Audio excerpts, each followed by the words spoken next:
Hey everybody, thanks for joining us here today. This is Nicole with Topaz. So what I'm going to be doing is going through actual workflows instead of just doing an introduction, which I've already done this past week, to Topaz Texture Effects. I'm going to kind of go the way Joel was going to go and actually show you creatively how you can create these new custom effects. And how you might apply it to certain types of images. I'm going to start off with this portrait right here that you're looking at. So please forgive me if I seem a little scatterbrained. I'm kind of winging it here. In the last few minutes, I just pulled up a bunch of images.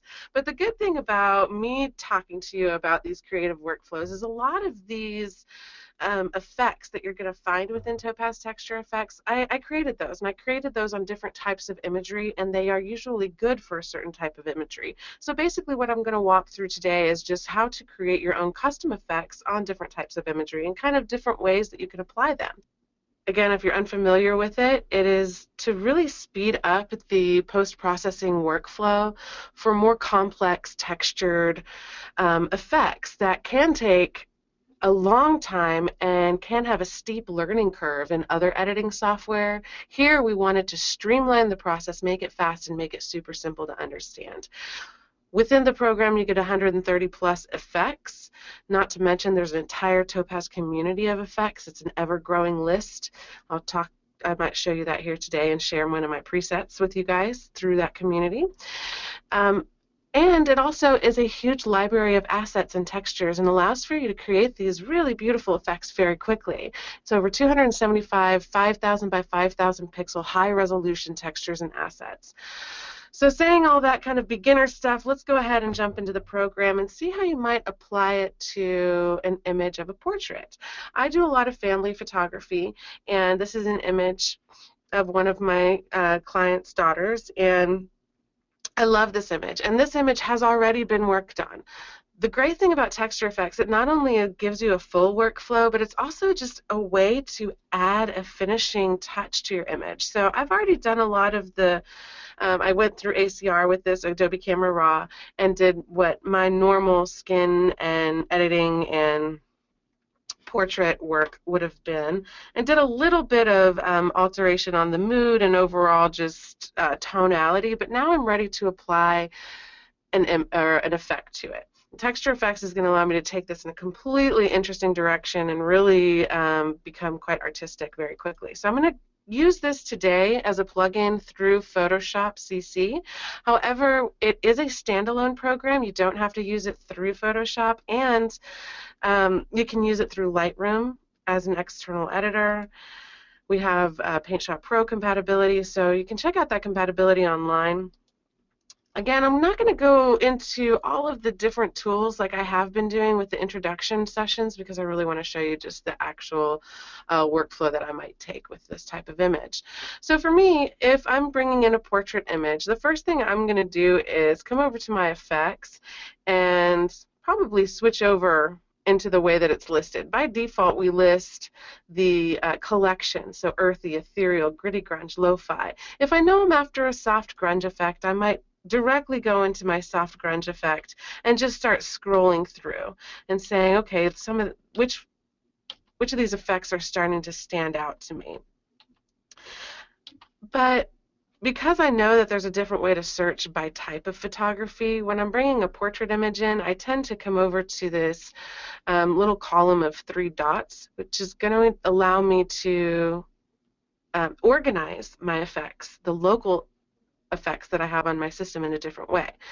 So if I click on tags, I can then open up that drop down and go directly to portrait, and now I have a list of effects that have been tagged as possibly being good for portraits. And sometimes they're not necessarily, but sometimes you're lucky and you come across something like this. It's a great starting point for you to finish your image. So all of these have been tagged with a portrait tag when they were saved, whether by me or by the author who created the effect and you've downloaded it. But this is a great starting point.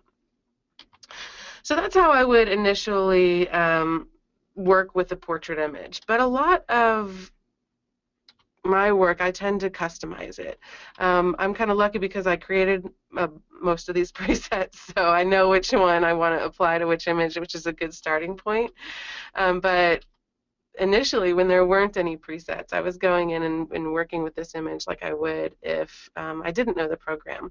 And one of the important things to a user might be to not start with an effect and start fresh. And we have that ability over here on the top right. You can just say new, and instead of going into let's say this retro luster effect, instead of going into an effect and having to erase all of these individual adjustments, you can just come to new, and it's going to open up your adjustment panel with a fresh adjustment stack where nothing is applied and allows for you to start from fresh and just really work with your image the way you want to. So for this image, I think I'm going to go for a more ethereal type of softer effect, maybe a little blurred on the edges, and really drive my attention to my little girl's face and eyes, but give it a little bit more artistic feeling to it. So let's just see what we can do with it.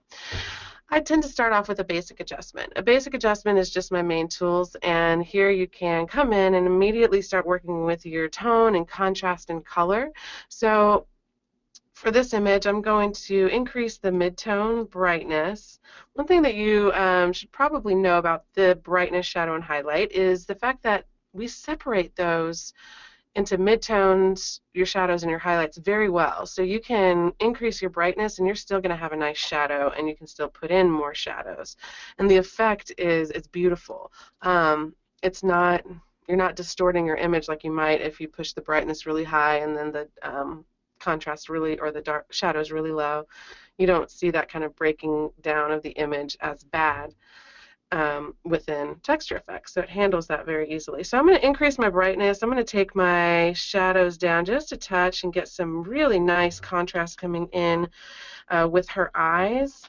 Really starting to see the outline of that blue, and that, I've only done brightness and shadow here. With highlights, let's just see where I go. A lot of my work here is just experimentation. We have this clarity slider, which is going to be more localized contrast, which for this image might be great for the background, but not for the skin or face. Let me scroll in so you kind of see that. So I tend to stay away from that particular slider or paint it in to a certain area. And I think I'm going to show you guys how to paint it in here in a second. But for this particular adjustment, because I want to apply all of these tones and contrast adjustments to the overall image, I'm going to not work with that clarity slider right now and come down to my color. Okay, so color. I don't really want to mess around with my color too much. I don't want to mess with my saturation. I'm pretty happy with the overall temperature because I worked with that in Adobe Camera Raw. I'm going to take the temperature up just a tiny bit more warm, and that's about it. And then I'm happy. I'm good here. Now I'm going to add another basic adjustment and show you the clarity and how you can paint in using our masking tools. I tend to always, when it comes to portraits, really highlight the eyes.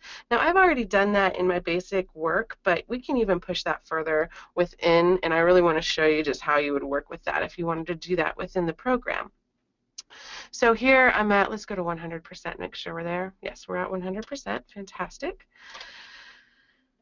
Okay, so if I wanted to just increase the clarity of her eyes, I can really start to get a lot of that beautiful detail and contrast coming out, but I want to completely avoid that effect on her skin. It's just not at all flattering for skin unless you're going for a more distressed effect or a weathered look, which is good for certain subjects, but when it comes to kiddos, it usually doesn't give you the best results on the skin if you're wanting that smooth skin effect, which I am. So, but I really like what's happening to her eyes. Here's before, here's after. So what I would do in this instance is leave my clarity slider and maybe even take my temperature or my saturation up just a touch to kind of bring out the blue just a little bit further. And then I'm going to go into my masking tools. Every adjustment that we have has a masking tool attached to it. So we have adjustment level masking, and you can do it to individual adjustments, which is really important to know about. I could do spot masking, which is one single spot, and I can either mask in or mask out with that spot, use some color aware, but that's not going to be what I need to do for this particular workflow. For this workflow, I'm going to go to the brush and paint it in manually. The first thing I need to do is invert my mask, because by default, everything in this adjustment is being shown on the whole image. But I want to paint into her eyes only, and maybe a little bit into her lips. So I'm going to invert this. The effect is going to completely disappear. And now I'm dealing with a black mask that is hiding the effect. And now I can reveal it with a white paint brush. So now I just come to my white brush up here. I'm going to click on that. I'm going to take my strength way down so I can paint it in a more natural way. I'll take my brush size down. Let's see. Fairly low. I like that. And I'm going to take my hardness down as well to be a fairly soft brush. And I'm going to scroll in, even see if I can, actually I want to keep it here at 100%. And I'm just going to start painting the effect in where I want it to go. So here we go.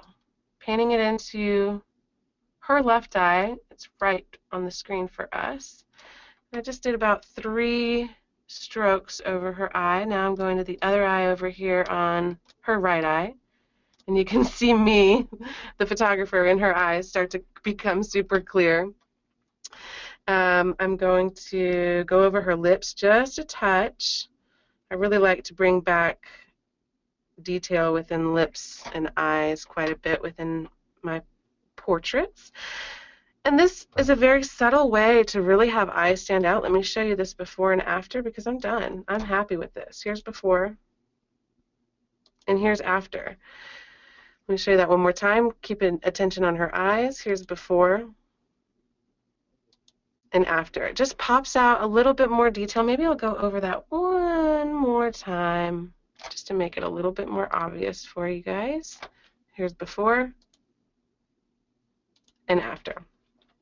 If this is too much in the end, instead of coming into my black brush and painting back over with my white, I can just come down to the opacity slider, which is also attached to every adjustment within Texture Effects. So if I scroll out and now it feels just a bit too strong of an effect within overall, I can take that opacity slider and just take the opacity of the overall effect down. Now, I like to work within Texture Effects. I like to get my image ready for the overlay textures and the light leaks and things like that. So I'm going to go through a couple things that I tend to use quite a bit. One of those is split tone. I really like to put some warmth in my highlights and coolness in my shadows. It's something that I tend to do quite a bit within my work, and you can easily do it within Texture Effects with this split tone module. You can just choose your highlight hue. So if I want to put a little bit of warmth, I might take that to my yellow and take my saturation up just a touch. And then my shadow saturation, take that up just a touch and get that to an area that starts to talk to me. This blue is a little too blue. I actually kind of like it more towards the purple, the magenta. So I'm going to leave it there. The shadows are definitely too strong. I want the shadow tone to not be as apparent. This balance slider is going to allow me to place the way these tones are mixed within the tonal scale of my image exactly where I want. So if I want more of my shadow tone to come through and more of my image to be considered shadow for shadow tone, I can move this to the right. If I want to go a little bit more towards my highlights tone, get more of that yellow coming through and less of the purple color, I can do that by going left.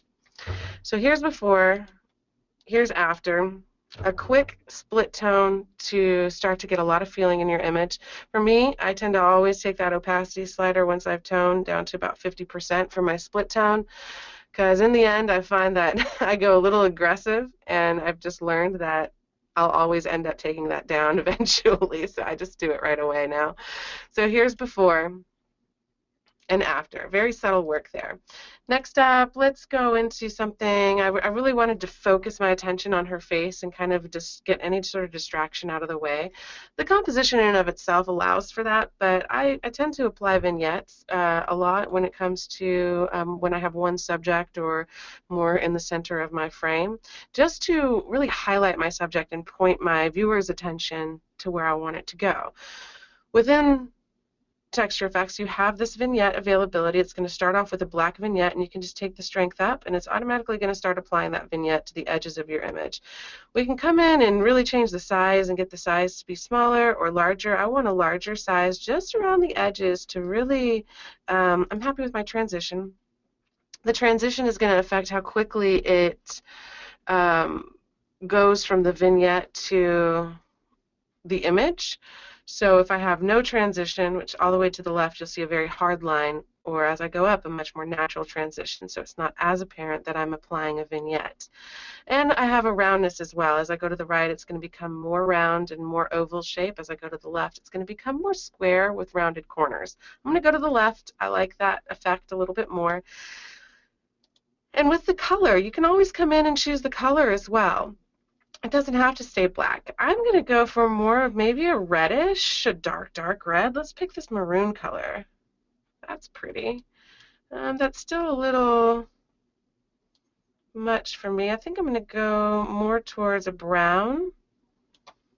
I like that. A little bit darker. And that's just going to give me a really warm vignette versus that black, which can be a little bit cool. So I'm going to say, okay, now I have this brown vignette going on. Let me show you before and after. Here's before. Here's after. I like that. So I'm going to move on here. I think I mentioned at the beginning that maybe I wanted to add a little bit of edge blur.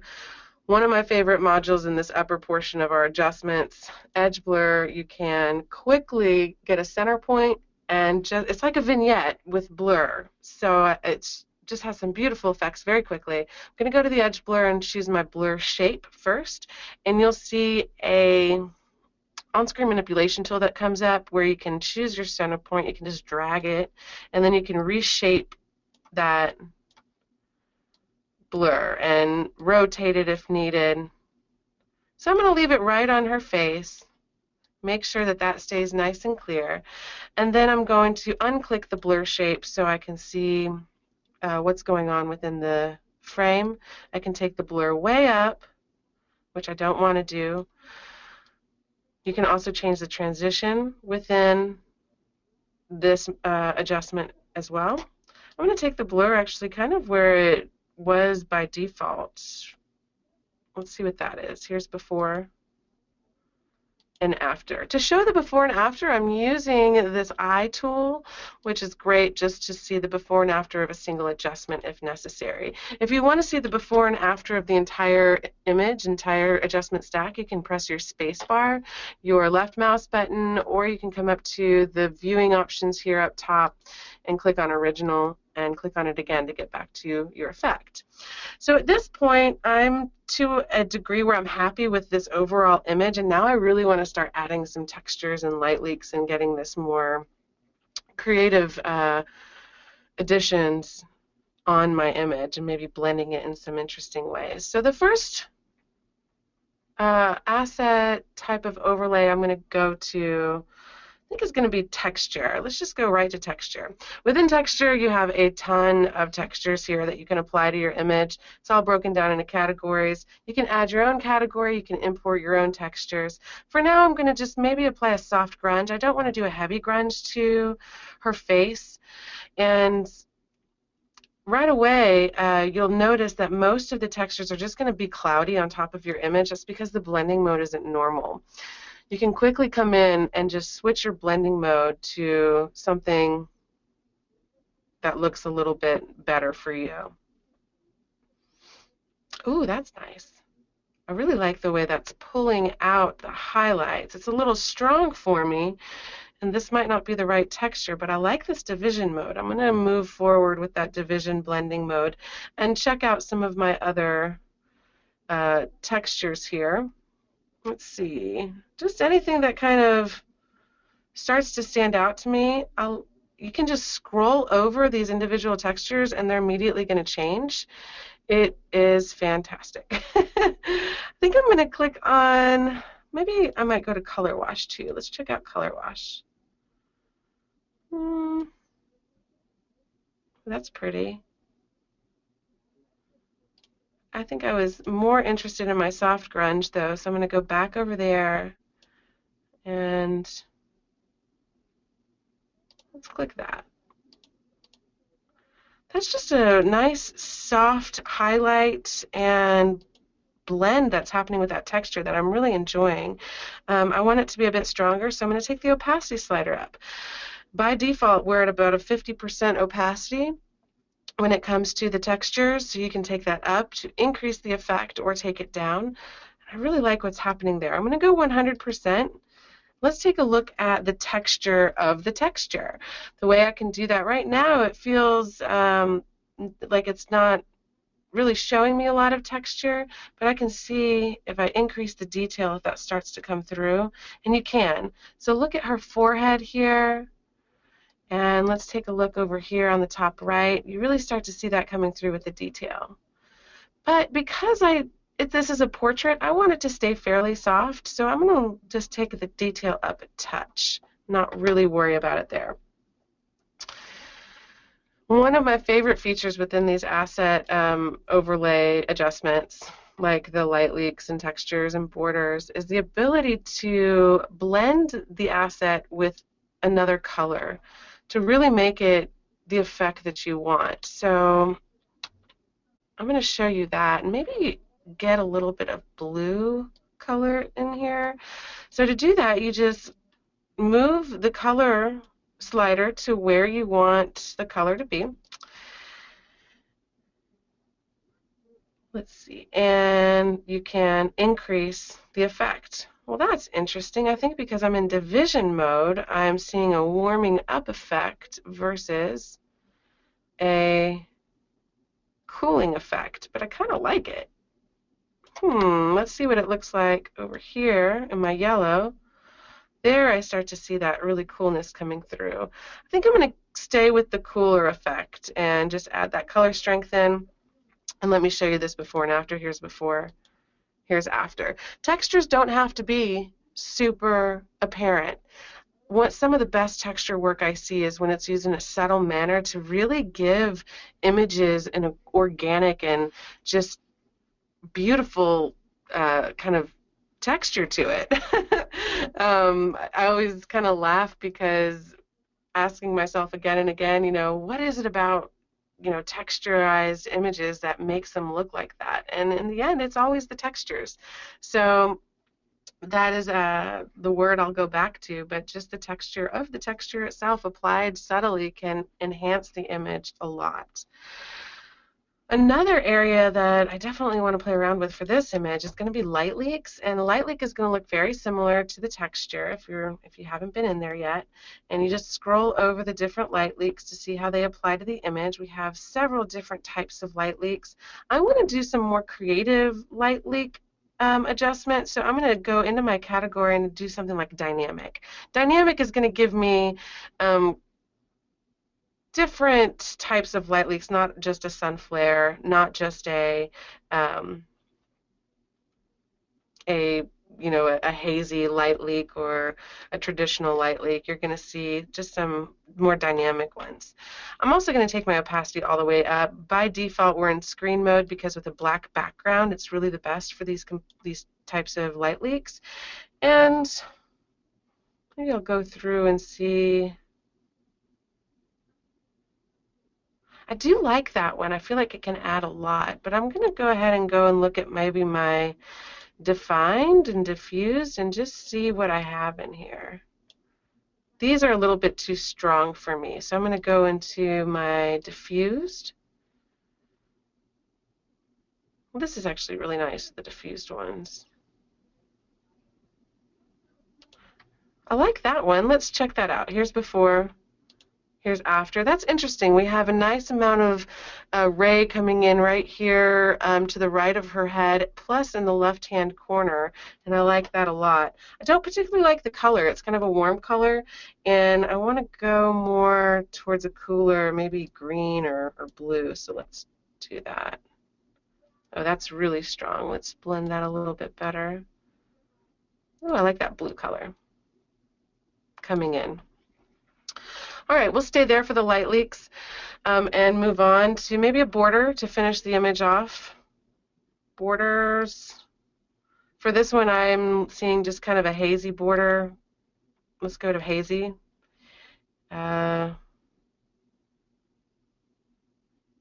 I like this effect right here. This is the great thing about texture effects. You can just scroll over and just say, oh, I like this, I'm going to apply this. And once you get your own assets in there, it's so awesome just to see that visually represented so quickly on your screen as you scroll over. The speed in which you can, once you, not necessarily on a webinar, but when you're doing this at home, the speed in which you can create these is awesome.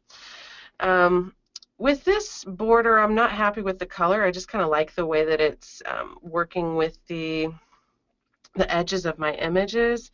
So I'm going to maybe take that again towards a bluish effect, or actually maybe even increase that size just a touch. And I'll see what I can do blending it back in with a little bit of blue. That's nice. Maybe I'll do one more light leak. I really wanted a lot of effect over here in this left-hand corner, so please know that you can add more adjustments, as many adjustments as you want. You can add 10 texture adjustments or 4 light leaks, and I tend to do multiple light leaks because I'm a huge light leak fan. I want to take maybe just a sun flare effect and see what that might look like. And I'm just scrolling over these, getting to, oh, I like that one.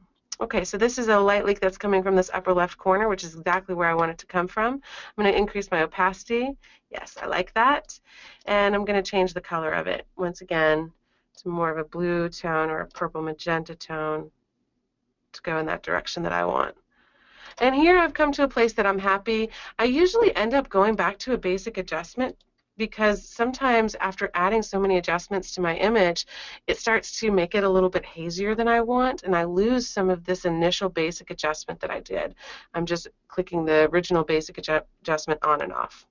So maybe I'll come into my basic adjustment down here at the bottom that I've just added and just do a little bit more work. Maybe I want to brighten it up just a tiny bit and get a little bit more shadows back in. Take my highlights down just a touch maybe and take my saturation maybe a tiny bit down. And if I want to add any more color or tone adjustments, I can quickly do so. And here we go. We have an image that we placed, let's see here, 10 adjustments on fairly quickly to preview and apply these effects. Here's before and after. Please know that we do have an overall opacity, so if in the end you say, whoa, that's way too strong, which this is a bit strong for me, and you want to blend it in back with your original image, you can come down to this masking adjustment at the very bottom of your adjustment stack, and it's going to mask out or apply to your overall effect instead of just the adjustment level masking and opacity. So here we can take our overall opacity down and blend our original image back in. Maybe just going to 75% or so is actually a better choice for me. I think it is. And then I could paint it out of certain effects if I wanted to. So this is a very straightforward example of how I kind of created a lot of these effects, is by going in and actually taking an image that I wanted to do this more creative artistic effect on, more heavily toned and definitely affected, and created them this way and would save my preset. So let's go ahead and save this preset and go through that process together. I'm going to go ahead and come up to this top one and say save, and I'm going to call this Iris Blue Effect, or just Iris Blue, and choose the categories it might be good for. So for me, this is probably more of an ethereal effect, a lot of light coming in from those edges. And then I can use some tags with this as well. So this might be, well, it's good for me for portraits, so I'm definitely going to put that, but it might also be good for fashion or commercial type of an effect. So I can tag this with multiple tags, and now I'm going to press save. Now if I go back, it's going to go into my adjustments or my effects, and I get to see this Iris Blue effect that we just made right here. I'm going to log out of the community. If I want to share this effect, so I do want to share this with you guys who are attending the session, and you're more than welcome to download this effect and see how it looks on your portraits, to share in the community, which is a cloud-based community full of Topaz users that share their effects and assets, and it's available for download and browsing whenever you want. But let's share as well. Once you create something you love and you want to share and inspire others, it's very easy to do so. You just click on the share icon on the actual preset or effect. And if you're not logged into the community, if you've never logged in before, a login pop-up is going to pop up, but you can just put in your username or email address that's associated with your Topaz account. If you've ever purchased Topaz products, you have an email in our account system. So just use that email and password. If you don't know your password or you need to reset it, you can just click Forgot Your Password, and it's going to take you through that process. But for now, let's go ahead and log in. Once you log in, it'll pop up letting you know you are part of the Topaz community. I could go search right now, but instead I'm going to say continue and share once again. So let's share this effect. I know that I've shared because this share icon has turned into an X icon, which is the way that you delete things from the community. Plus, this big pop-up screen comes up. But if you don't want to show it again, sometimes you can just click this and it won't be shown again. But for now I'm going to click on Search Topaz Community Effects now, and it's going to pull up the Topaz community where you're able to browse not only your local system but also your community shared effects. And I want to show you where you'll be able to find my effect that I just shared. So when you first go in, by default, the way that it's sorted is by most downloaded. So you'll see the most downloaded. So it'll sometimes show you the same type of library each time. If you want to search by newest, which my effect that I just created and shared with you guys is the newest most likely. So I'm just going to go by new, and it's going to resort all of these effects, this time showing me the newest first. And there we have it, Iris Blue, right there. I can also see all the effects that I've shared by coming over to the second search drop down here and go into my shared effects, and it's going to pull up the effects that I've shared with the community. An additional way, let's just go back to the community, and it's going to go back to the download count first by default. You can also search by user, you can search by author, you can search by tags, you can search by category. You can narrow this search down. This is an ever-growing library of effects that is going to eventually become very difficult to continue to manage without high-level search tools, and we have those provided in here for you. So again, we can search by community or local effects. I'm going to leave it within the community for now. You can search by all effects or actually break it down into the collection that you might be interested in. I'm not going to go through that one, but I might actually come in and say in my tagged drop down, say portrait. And now it's going to pull up all my portrait effects that other community users have shared and tagged with portrait. It's a great way for me to go through all of these and say, ooh, this one's great for this particular portrait, and I can download them very easily. Kind of, let's see here, let me find one. I like this dreamer effect. That might be something I want to use one time.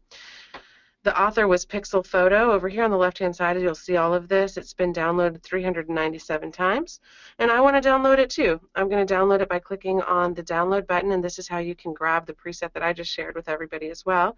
Click on the download button. It's immediately going to be downloaded to your system. You don't have to be logged in, by the way, to the Topaz community to download and start using effects. You only have to be logged in to share effects.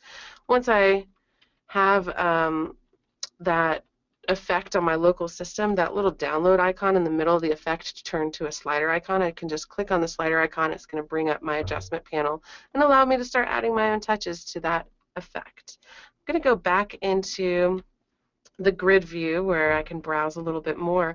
Let's say I want to find all of Nichole's presets that are tagged as portrait and shared with the community.